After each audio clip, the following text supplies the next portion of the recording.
Welcome to a lecture series on real analysis. In previous lectures, we were discussing about compact sets. In this lecture also, we are going to continue with some result on compact set. Let us get into the lecture. Here, it is given that this K alpha is the collection of compact sets in a metric space, which means in a metric space, we are collecting many compact sets. Here they have not specified whether this collection is a finite collection or countable collection or infinite collection. It is some arbitrary collection, right? So we have collected compact sets in a metric space such that the intersection of every finite subcollection of K alpha is non-empty, which means from this collection you may take any finite number of compact sets and make the intersection of all those compact sets, you get the result to be non-empty set, right?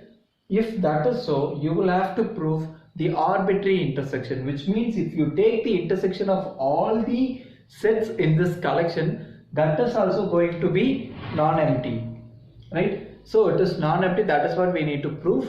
Let us get into the proof. Okay, here we are unsure of the metric space, that is we don't know what kind of set it is, what kind of point it is having, so we don't have any idea. That is why we wish to go with contrapositive approach. That is, we are going to make the assumption that the intersection is empty. So when you assume the intersection is empty, what can we say? You can take K1, some set, be the set such that no point of K1 lies in K alpha for every other alpha. You have chosen one set here. Apart from this one set, there are plenty of other sets. In all those sets, no point of this set lies. That is the assumption that we have taken, right? We know, K alpha is compact in X. This implies what? This K alpha is closed in X. Okay, compact subsets of metric spaces are closed. Using this idea, you can say K alpha complement is open. Here, let me take G alpha to be K alpha complement. Right? Now, what is this collection? You can see no point of K1 lies in K alpha, which means the points of K1 is lying in the complement of K alpha. Now, I am collecting all such sets, so this is going to be an open cover of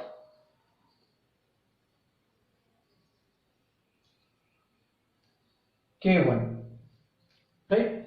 Because the points of K1 is not present in K alpha, which means it is going to be present in K alpha complement.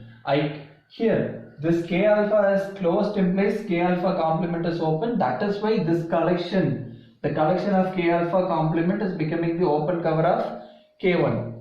Now let us make use of the compactness of K1. Since all the sets in this collection are compact, your K1 is also compact. Since K1 is compact, there exists a finite subcover, which means what? We are saying that K1 is contained in union some I runs from 1 to n G alpha I. This is going to be the case. What is this G alpha I? It is union I runs from 1 to n K alpha I complement. Okay, here let us make use of the result. What is union I runs from 1 to n K alpha I complement? It is intersection of K alpha I where I runs from 1 to n, right? So you just have the complement here and take a complement here. That is going to be the case, right? So we have seen this in one of the previous results. Using this idea, what you can say? You can say that this K1 is, wait, yeah, this K1 is contained in the intersection. Wait. Okay, this is contained in this complement, right? So this is the result we have, which means your K1 is contained in intersection I runs from 1 to n K alpha I whole complement.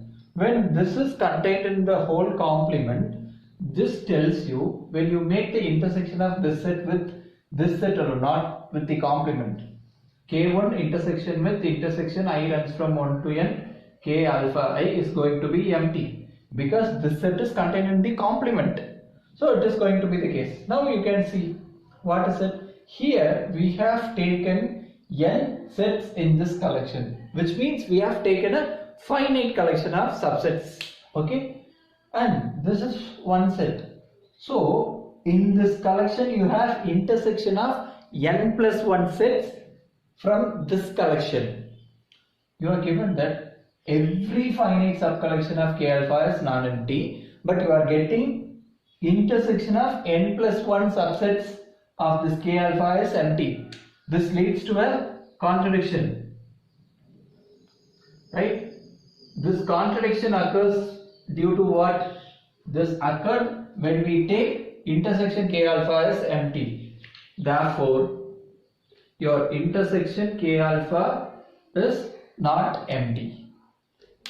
This proves this theorem. Now, let us see a corollary to this theorem. Let me have the statement here itself so that we can compare the statement of a corollary with the statement of this theorem. That corollary tells you what? There also we are going to take a collection of subsets, a collection of compact subsets. Here let me take in this form. Okay, here it is not simply a collection, it is going to be what? Sequence of compact sets. What do we mean by a sequence of compact sets? Here your Ki is Ki contains Ki plus 1 where I runs from 1 to etc. Right? Okay. This is the hypothesis. With this hypothesis we need to prove intersection Kn or let it be K alpha as well is non-empty. This is what we need to prove in the corollary. Here we are not going to prove this formally. I will just give you the idea of how to prove it. If you prove this hypothesis satisfies the requirement of this theorem, using that theorem you can prove the corollary, right? Okay. Here what you have to do, this is a collection of compact sets, this is a sequence of compact sets, be it sequence or collection, it is collection. Okay. So the first thing is done.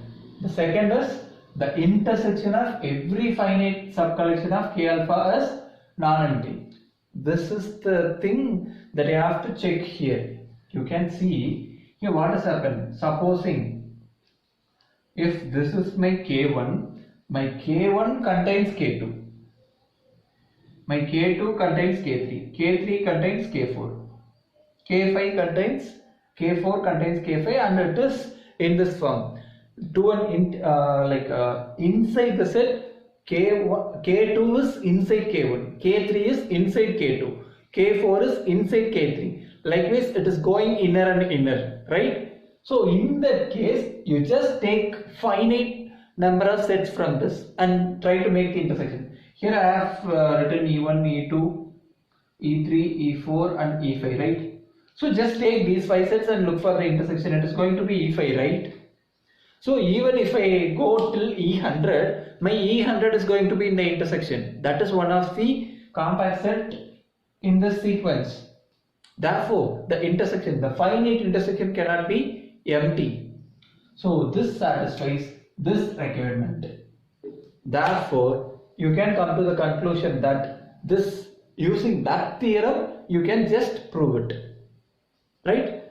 So we have come to the end of this lecture. If you have any queries, you can post it in the comment section. That will be clarified within 24 hours of time. Thank you for watching.